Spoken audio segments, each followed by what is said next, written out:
Maswerteng tanghali po mga ka-STL. Narito na po ang resulta ng STL Pangasinan para sa araw na to, first draw December 31, 2025, araw ng Miyerkules. Naway ang mga natayaan niyo pong mga numero kanina ay manalo nawa ngayong tanghaling ito, 12 PM. Kaya kunin niyo na po ang inyong mga ticket. Narito na po ang resulta.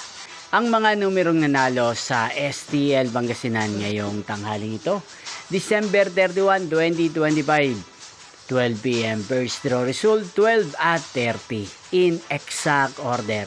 Again, 12 at 30. At ngayong tanghaling ito sa STL Pangasinan, atin pong i-shoutout si Ate Meldy ng Pangasinan na araw-araw pong nanonood sa channel ito. Shoutout po sa inyo at Happy New Year. At sa lahat po ng mga taga Pangasinan, Happy New Year po sa inyong lahat. Inyo pong napanood ang resulta ng STL Pangasinan. Maraming salamat po sa patuloy niyo pong panonood sa aking channel. Magkita-kita pong muli tayo mamayang 5 PM para second draw result ng STL Pangasinan. Thank you for watching.